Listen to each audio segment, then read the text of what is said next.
Dalton Rushing had a night to forget at the plate, behind it, and in the dugout. We'll also cover the latest Skubal trade talk, Sheehan's rotation future, Glasnow's stalled recovery, Edman's hot return, and the growing questions around Kyle Tucker. Plus, a preview of Friday's Dodgers-Padres opener. All that and more today on Blue Dynasty Unplugged. It's time for Dodger Baseball! Start the party, Los Angeles! Your Dodgers have won the World Series! Beat the champ!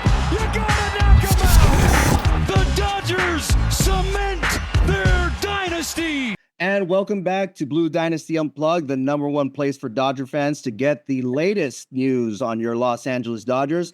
I'm your host, Robert Medina, and as always, I'm joined by my co-host, Bobby Hainline. Bobby, my man, how are you? Good. I have my own applause button, so. Did you have that set up today? I think so, yeah. Awesome. Yeah.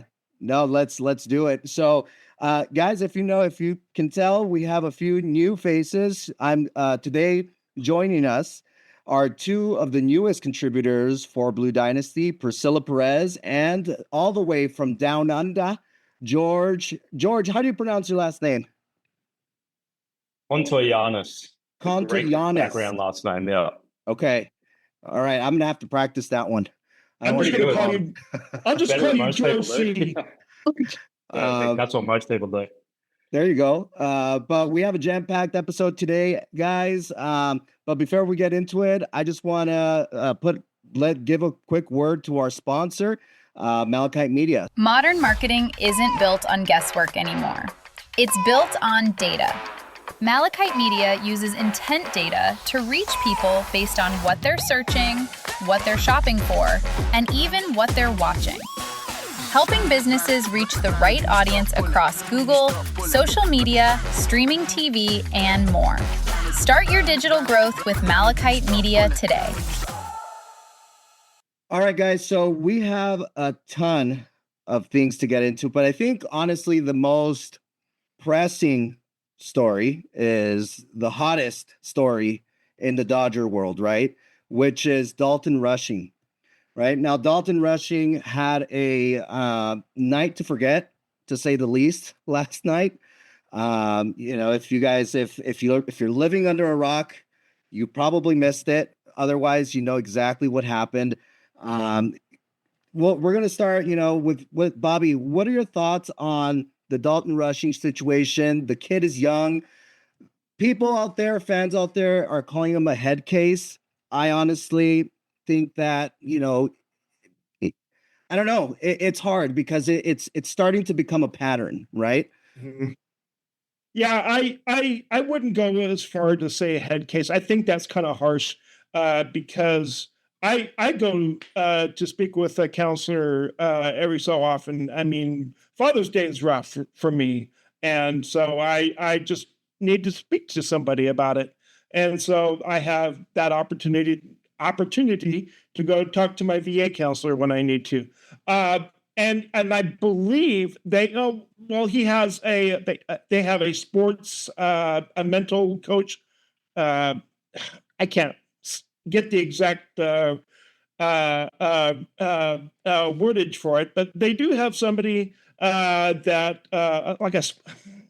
I'm not going to even try to do it anymore, but they have somebody to talk to, and he can get some help there. He's young. I'm going to say he's immature, and I hope he gets the help that he needs because we do need him in the lineup.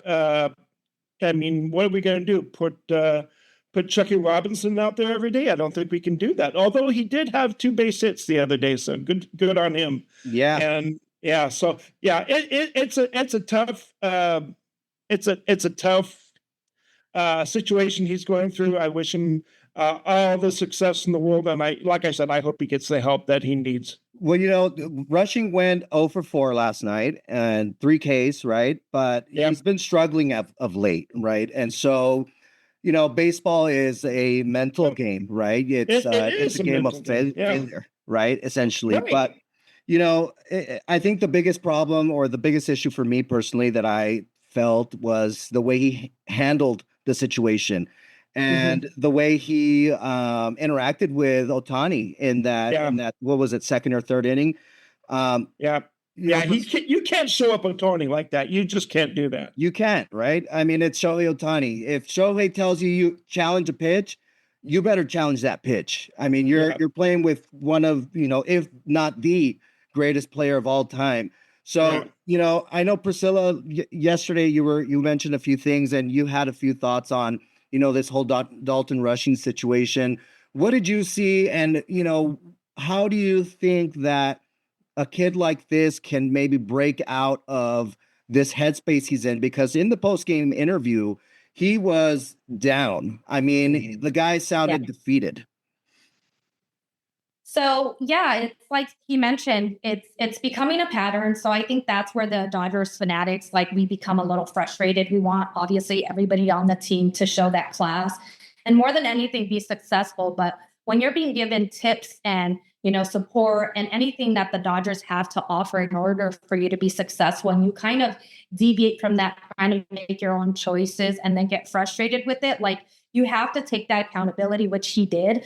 But I think that in this moment, he has to take a step back and really recognize that he's also putting part into what is going on for him situationally and see what he could do different. But if it's continuing and it's becoming that pattern, how he mentioned, then it's not going to change and he's not going to be successful. So I think right now, more than anything, he should reach out and get the support that is present to him, but it needs to happen ASAP. Yeah, agreed. And to your point, the one of the biggest issues right now is that, we don't have Will Smith, right? And so Dalton, I don't want to say pressure, but all of that workload is falling on Dalton Rushing.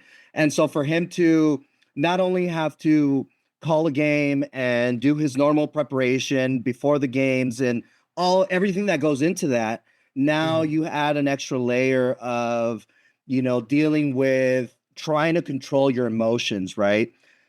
George, this has been going on, right? And you actually put something out when Rushing had that walk-off, right? Dalton Rushing was the hero. And you saw his teammates, embrace him in that moment. And even last night, when he was going through these issues, through those mental gymnastics during the game, we saw players like Freddie Freeman go up to him and offer that, not so much help, but that word of advice, right? What do you see in Rushing, and what do you expect to see? What would you like to see from him moving forward?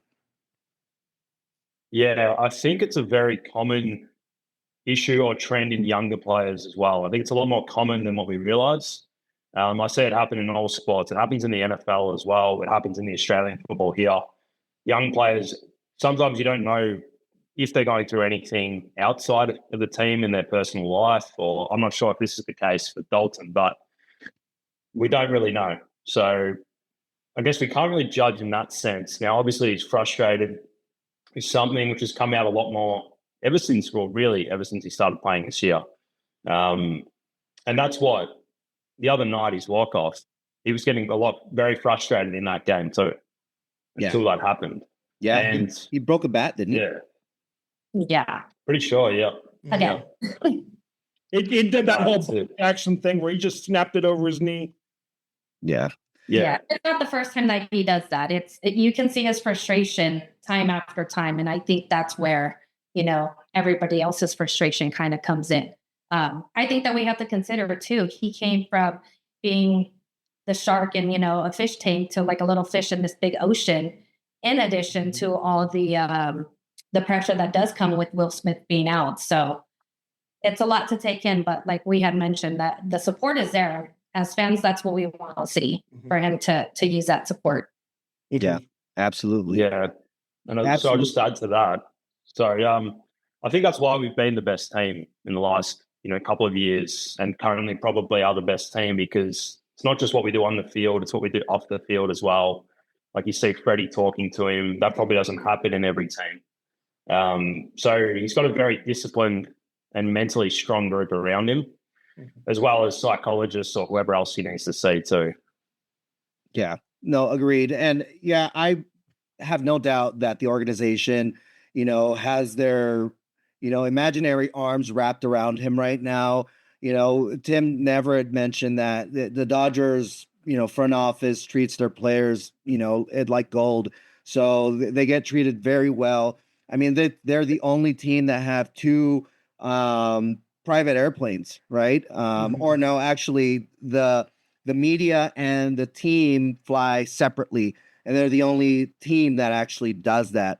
So, just little things like that, and, hearing from other players within the organization like Edwin Diaz, and, the reason why they decided to join this team was because of what they've heard, that, how this organization treats the players. I have no doubt that, Rushing's in good hands, but, clearly it's a learning process. But right now, I think the other story that's I've been really trying to stay away from, to be honest with you, and it's only because, everyone's talking about it. What have you guys heard on the Tarik Skubal trade talk? Nothing. I haven't heard anything. No, I'm just kidding. It just doesn't look like the Detroit Tigers are ready to bite at anybody. I think they want to avoid having to bite at what the Dodgers have to offer, because they seem to be the only ones that are prepared, if anything, to make what they're offering. But I almost feel like they're dodging it on purpose. No pun intended. Yeah. Well, ESPN recently put out 6 teams, right, that would make the most sense for the Tigers to make that trade with. Obviously one of the teams was the Dodgers. And then you had other teams like the New York Yankees, the Milwaukee Brewers, right? But essentially out of all 6, if you break it down, there's only one that has not only the financial or the prospect capital to do it, but also motivation, right? I mean, let's be honest, a three-peat is probably not going to happen again within our lifetime, right? I mean, chances are it's just not. So, for them to go all in and go out and get a player like Tarik Skubal would be huge, right? Mm-hmm. But yeah, go ahead, George. Yeah, I was just going to say, like, I feel, and I've felt this way before Kyle Tucker moved as well. I heard the rumor and I was like, we probably don't need him right now. Our team's very good as it is. Sure enough, he ended up choosing us. But I see what they're trying to do. Like you said, it's probably the last chance for a three-peat, not just for us, in baseball for a very long time. So they're just going all in. And I like it. Like, I'm not opposed to it at all. But we'll see what happens. I think, but again, I'll be surprised if a trade happens this coming trade period. Well, there's one team that actually scares me that was on that list, because it was Dodgers, Yankees, Braves, Brewers, Blue Jays, and Rays, right?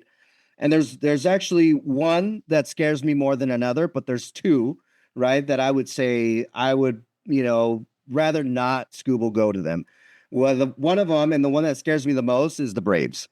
The Braves have the second best record in baseball right now. They had the first best, and then the Dodgers ended up surpassing them. But Spencer Strider is out right now, and so they do have a need. The question there would be is, the Brewers aren't known to make these kind of trades. Do they have the prospect capital to make the trade, right? And the second is going to be the Brewers, obviously, just because, they're same division, an NL team, and will likely be facing the Brewers as well, right? So I don't know. The Brewers could be scary.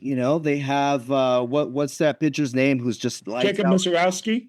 They have Mizorowski. Can you imagine Mizorowski, Skubal? Who else do they have? Anyone know?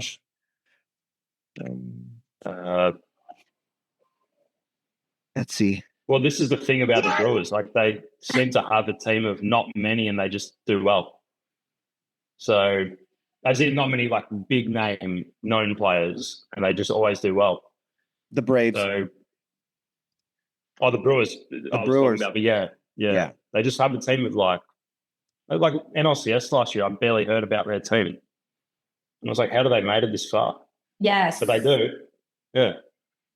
Can I ask a question? Yeah. If you don't mind. I just want to know, this is the first time I've gotten to talk to George. George, what made you a Dodger fan? I mean, you're all the way there in Australia. Yeah, it's a very good question. Well, that's why I asked it. Yeah, no, that's it. Love the colour blue for a start. Oh, yeah. My local Australian football team's blue as well. Different shade of blue, but I still love the colour blue. I also was just randomly looking through names of baseball teams, and the Dodgers was just a name I loved. I don't know why, just caught my eye. So I thought, let's give this team a bit of a watch, see what happens. Went to my first game in 2011.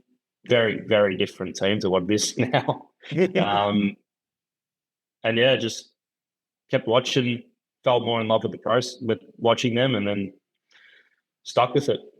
All right. Welcome aboard, and we're happy to have you as part of the team.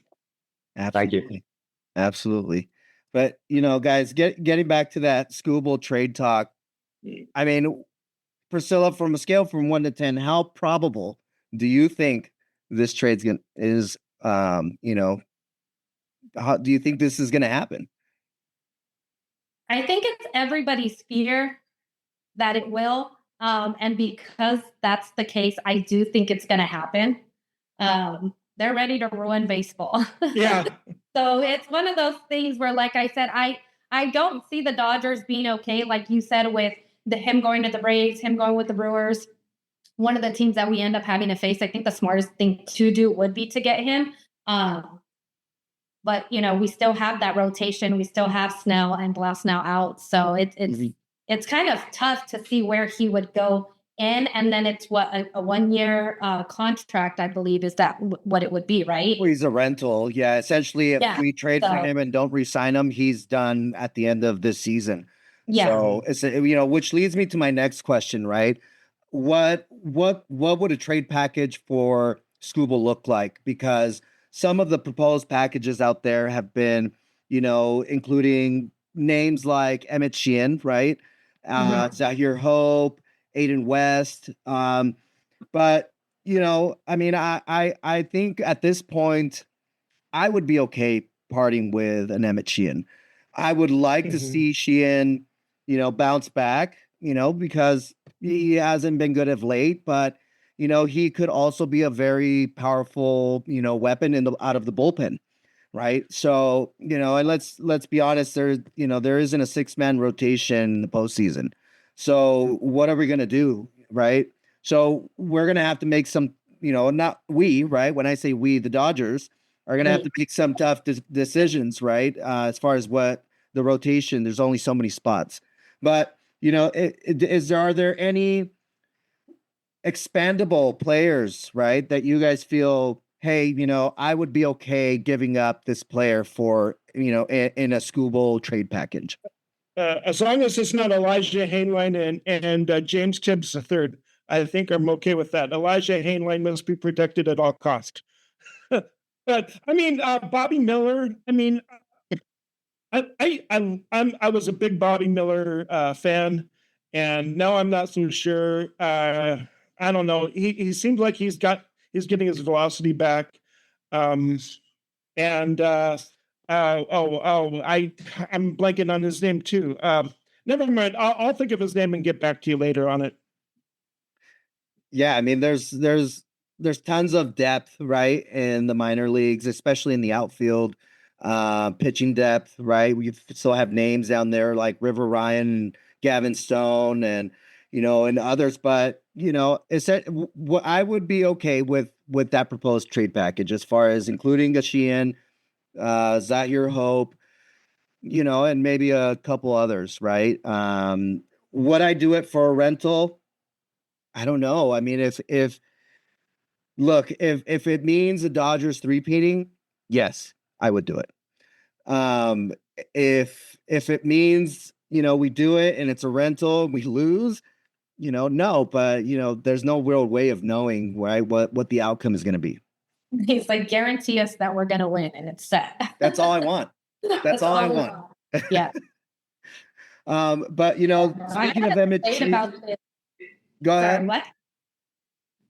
I had a debate about this on my one of my accounts, and the initial rumor was trading Sasaki for Skubal, and I was like, no, and so many people were like, how could you not? Why wouldn't you want that? And I guess I'm looking, 10, 15 years into the future, what Sasaki's going to be. So that's the only one that I'm like, please don't even bring him into the equation. Yeah, I think I would say it's safe to say that Roki's untouchable. I think there might have been some promises made behind the scenes before he was signed. Hence why he hasn't been sent down to AAA despite his struggles early in the season. That and among other things, right? I think that this organization, when they sign a player and they tell them things, they mean it. And so when they signed Roki and they told him, hey, we believe in you, we believe in your stuff. And despite what, the last, I guess, tail end of his career in Japan looked like, his velocity was down. That's the truth. It's been down.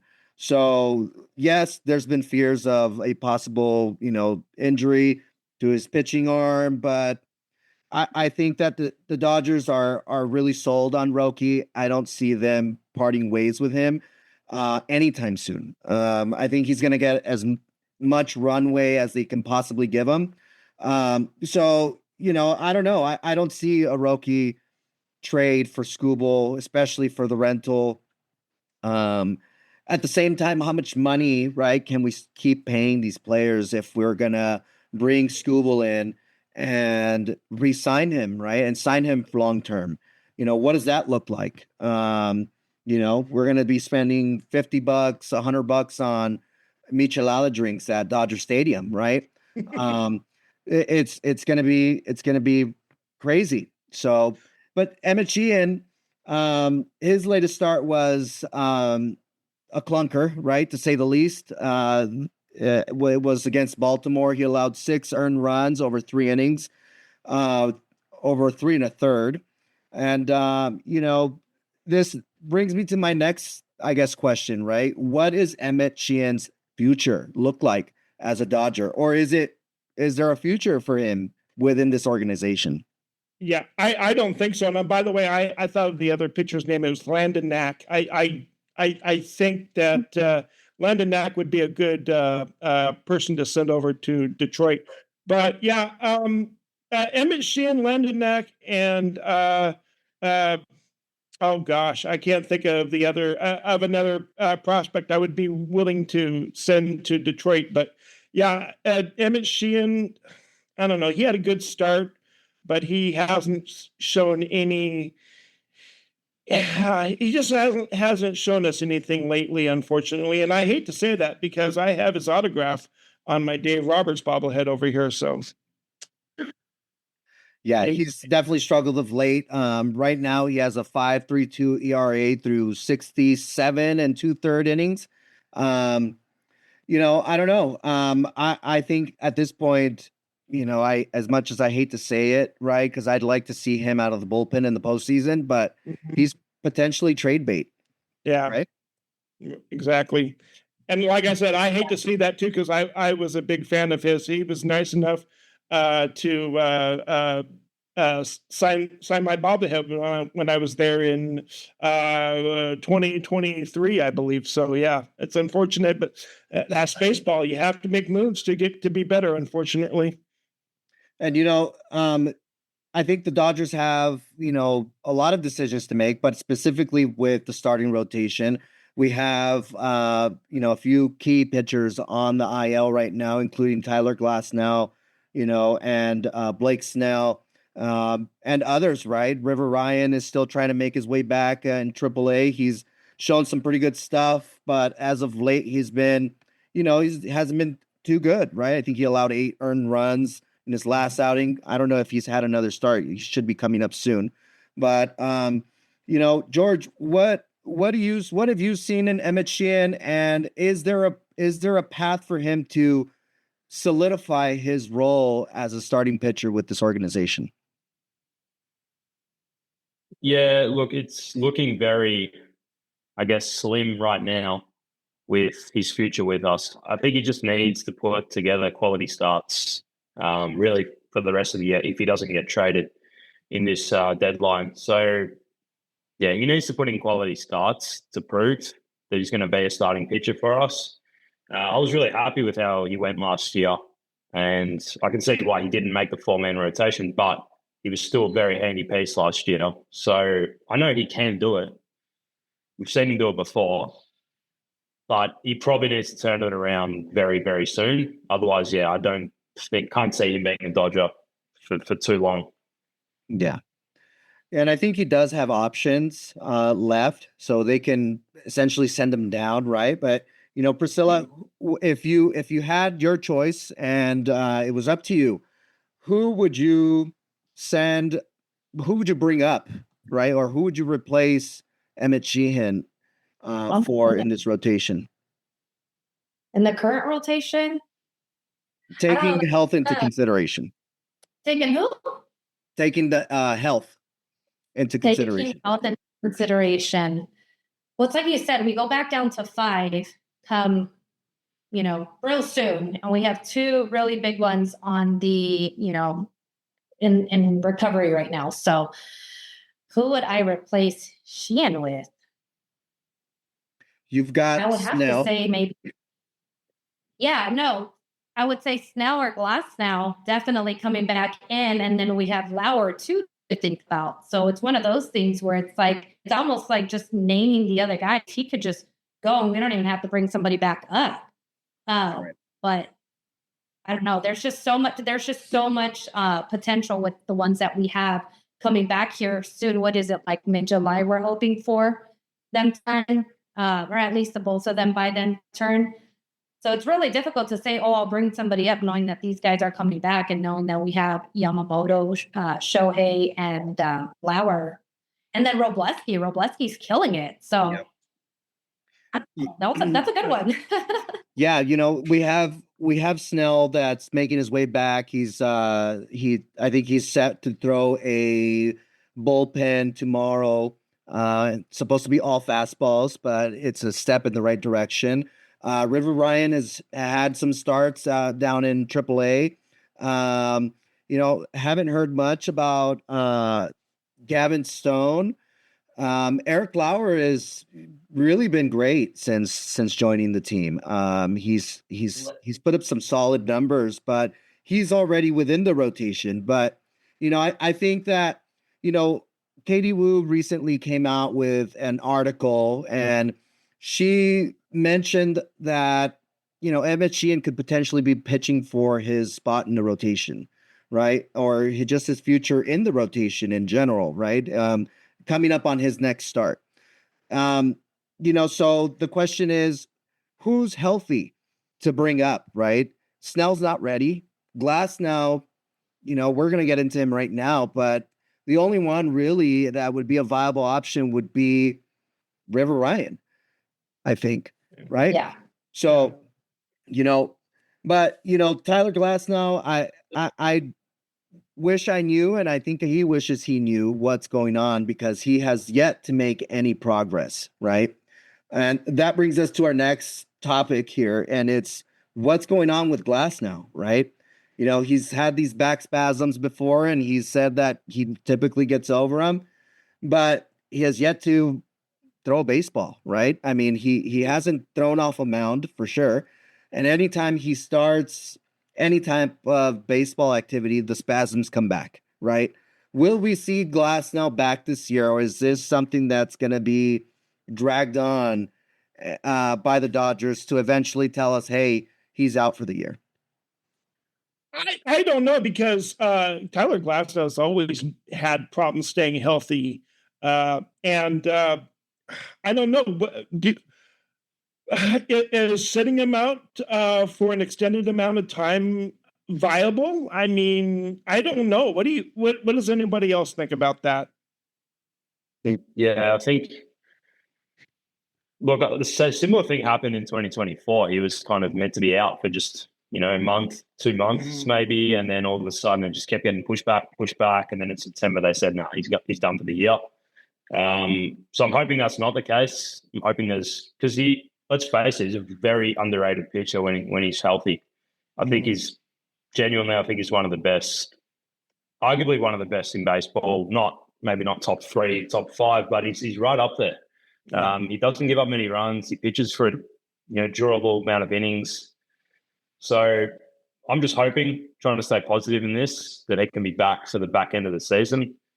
But I'm really just, hoping it's not a repeat of 2024 as well, because it doesn't sound great so far, that's for sure. Yeah, so, it's just one of those things where I'm not too hopeful that we're going to see Glasnow back. At least, for sure he's not going to be back before the All-Star break. And, I hope that he's available for the postseason. But, when Glasnow is healthy and he's right, he is one of the best. He's one of the best out there. And the issue is his health, right? So at this point, what do we do? This has, to me, this feels like this is going to be dragged on by the Dodgers. And, maybe it's not on purpose. They're trying to give him time to get things figured out and start feeling better. But, I can imagine it's frustrating for a player, right? Because I'm sure he wants to be out there, contributing to the team. But it's just one of those things where, man, I wish this guy would just be healthy for one full season. Yeah, it's just one of those things where I'm sure he's frustrated too, because he's not as productive as he would like. But the body is a very delicate thing. And being someone that's 57, I should know that.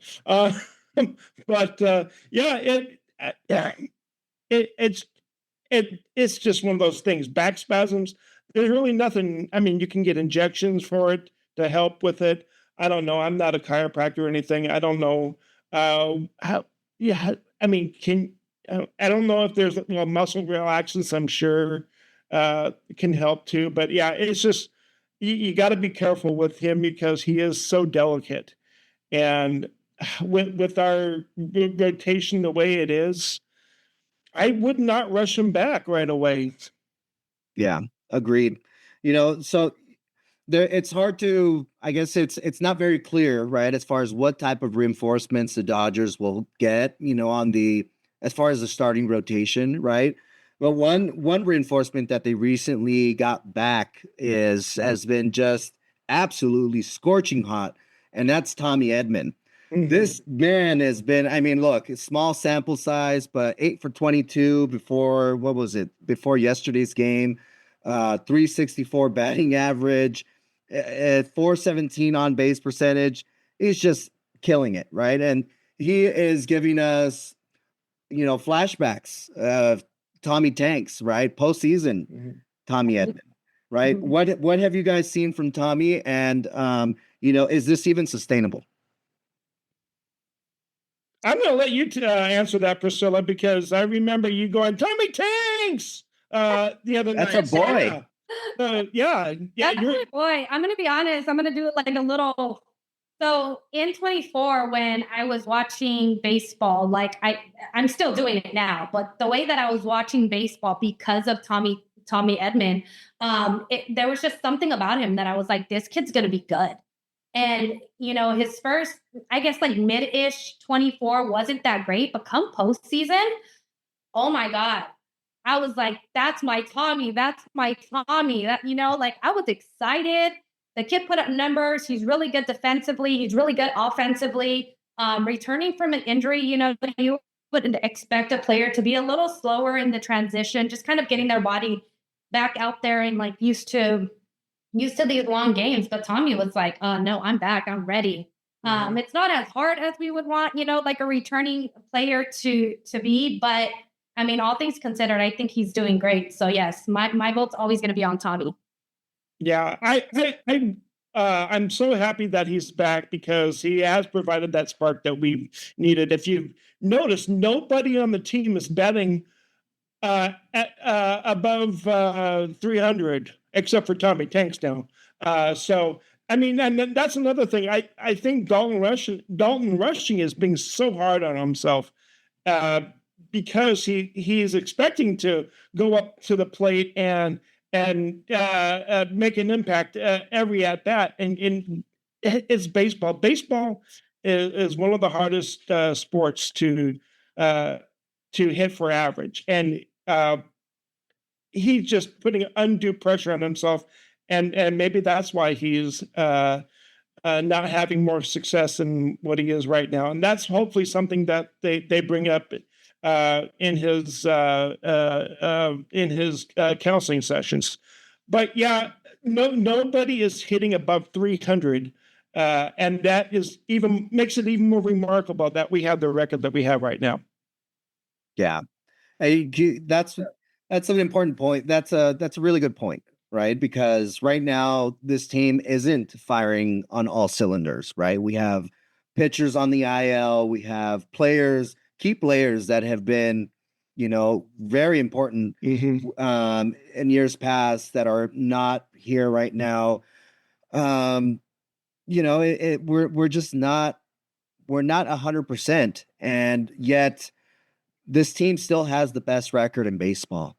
Yeah. So that speaks volumes as to, the type of team that this organization has built, right? And just the type of commitment that these players that are within the organization have made, right? I think that Tommy Edman's, return couldn't have come at a better time.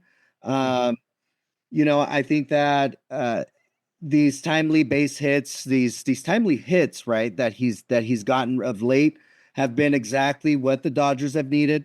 But how is it sustainable? I don't see Edman doing this all year, right? He's gonna have a slump. He's gonna have his ups and downs. I think that if Tommy Edman can stay healthy going into October, he's gonna play a key role again this postseason. Yeah, and can I just mention how great Alex Call was this season, or this the series against the Twins. I mean, hometown boy does good, and I'm just so happy for him. That home run that he hit, even though we were up 7-1 or 7-2, I think at that time, and he did that little pimp job. He did say that he was just happy in the moment because he was doing it in front of his family and friends. So I just couldn't have been happier for him for this last series. So good on him. Yeah, absolutely. But Tommy is definitely settling in pretty quickly, right, since returning. But there's one player that is still yet to fully settle in, and that's Kyle Tucker, right? Mm-hmm. And Kyle Tucker has made, I guess I don't want to say headlines, but yeah, we've talked about Kyle Tucker quite a bit, right? Especially, in the chat that we have in the group chat. But recently I saw a clip of our friend D-Mac over at 97.1, The Fan, and also he's part of Dodgers Nation. He was talking about Kyle Tucker, and Doug is behind the scenes, right? He gets back there and he's with the Dodgers media, and one thing that really stood out to me personally that in that conversation that he was having on Kyle Tucker was that he said that Kyle Tucker hides. He hides from media. It's almost as if he's hiding, right? To quote him, he's never in his locker. It's rare he does interviews. Does feel like he's hiding, right? Now, I'm going to apologize right now to Doug. Doug, my man,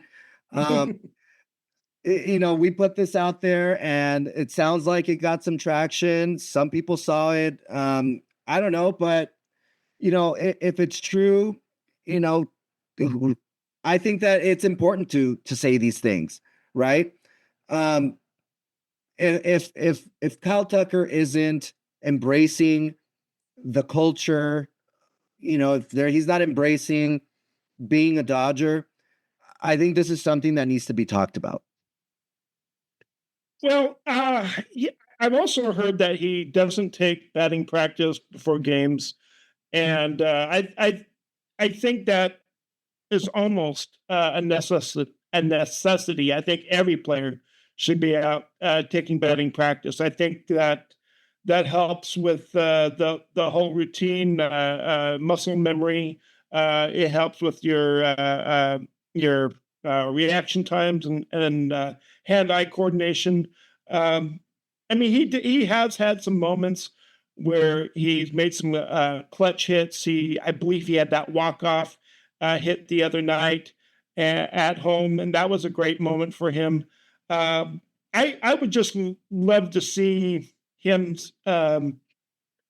maybe get more comfortable, and maybe that's just it. He hasn't felt comfortable in the city yet with being a Dodger, and I know other players who have not felt comfortable being a Dodger. My gosh, I can't think of any right now, but yeah. Anyway, yeah, he just if he could just take more batting practice, I think he would have a little bit more success, and the fans would start to welcome him more and stop calling him Kyle Conforto. Yeah. Yeah. I mean, to your point, there's I honestly can't say I question his work ethic. I think that, I don't doubt he puts in the work, right? I mean, he's a professional athlete. He didn't get to where he is by accident, right? Or by not practicing. I think the biggest issue for me is, he just seems out of place to me. The post-game interviews that he's done have been fine, but it's just, I'll give you a good example, right? Kyle Tucker had a walk-off, and it was the most awkward walk-off I've seen in a long time, right? He didn't know, it almost like he didn't know that he had walked it off, and then he was kind of like happy, but not. And so, it's just, I don't know. Is it a personality thing? Is it, he's just not vibing with any of the team? What is it, right? So I don't know. I'd like to see him a little bit more involved as far as, behind the scenes with the players, right? Hearing about stuff like that. But George, what do you see in Kyle Tucker? And is this something that, us as fans should be concerned about? I think he will turn it around. Like we saw Tarik Skubal last year. I know it's different. He was a pitcher, but I think he just didn't adapt to culture either. He struggled. There's no doubt about that. But yeah, I think I hope he turns around. He just needs to get back to basics, take some batting practice again, just go back to basic stuff, spend some time around the team, and just go back to the basic fundamentals of the game. And then he should, hopefully, the results start to pay off, because just by continuously showing up, something will come. Yeah. Something will come. The game will reward you eventually. We've seen it happen with a lot of players. But if I think back to, I know Shohei is completely different, but at the start of the postseason last year, where he probably wasn't hitting the best, he just went back to basics, did some batting practice out on the field. Everyone was getting around his BP home runs. And all of a sudden, he comes out and has a huge game. I'm not saying that will happen with Kyle, but he just needs to get back to basic fundamentals. Yeah. By the way, the player also, I had sorry. in mind. Oh, go ahead. No, sorry. I'm just going to have to jump off in a second. That's all. Okay. I've got appointments coming up. If that's okay with you guys. Yeah. We're gonna start wrapping up here. Awesome. Real quick, just one last point on Kyle Tucker. Right, he's obviously right now he's league average. So something's got to change. he's set to potentially be back during this upcoming series with the Padres. We'll know more between today and tomorrow whether that's going to happen or not. I expect him to be back, and to be honest with you, I really hope he does turn it around, right? If not now, right away, I really think that the second half of the season is going to be really telling, right? So we'll see what happens. But looking ahead at this Dodgers Padres series, we've got Roki lined up to be the starting pitcher tomorrow. And they are going to be facing who is the pitcher for the Padres? Does anybody know? I don't, but I just wanted to add Andrew Jones. If anybody remembers, Andrew Jones played 75 games for the Dodgers, had 209 at-bats, 21 runs, 33 hits, 8 doubles, 1 triple, and 3 home runs. So yeah, don't be hammering on Kyle Tucker just yet. Agreed. Agreed. But Walker Buehler is going to be scheduled to start for tomorrow. It looks like that's the name that's being thrown out there right now. It's not official, but that's who's being suggested at the moment. Yeah. So that's going to be. That'll be interesting. Yeah, that's going to be interesting. Yeah, I saw Randy Vasquez for game 1 tomorrow for the Padres. Roki is lined up to go for the Dodgers. This series is essentially the beginning of a really important stretch. I think it's all division opponents that they're going to be facing. So right now is, if I'm the Padres, right, I would probably want to get as many games out of this, 3-game series against the Dodgers as possible to try and, claw your way back, right, into contention for the division, right? But this game, let's take a look. Yeah, so we have Roki, and you're right, Priscilla. They updated it. It's Walker Buehler tomorrow. So that should be interesting. Seeing old friend Walker Buehler. He has a 3.96 ERA, 4-3 for the season, 72 innings, about 72 2/3 pitched, and 65 strikeouts with a 132 whip. Right. Looking at this game 1, Roki has been pretty good of late, right? I mean, a lot more of what we want to see out of Roki Sasaki. What do you expect to see out of Roki tomorrow, Priscilla?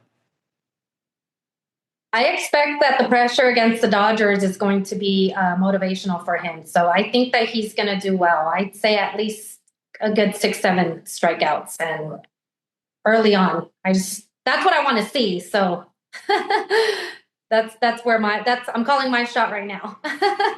Calling your shot? Well, it is time to call your shot. So, as you guys know, we do a call your shot. Bobby, what's your prediction for Friday's game? For Friday's game, is that home or is that at San Diego? It's San Diego. Okay, so I think Mookie's really hot right now. I think Mookie goes yard, and I think Ohtani leaves the stadium as well. And Roki pitch. I'd say Roki has 9 strikeouts, and everyone gets jumbo jacks in LA the next day. Yeah, that'd be nice, right? I'm gonna go. I'm gonna put my faith into the bad guy. I'm gonna go Dalton Rushing. Ooh. Dalton Rushing is gonna go deep tomorrow, and everything's gonna be sunshine and rainbows, and we're all gonna be happy that he's on this team, and he's gonna turn it around. So that's my shot. That's my prediction.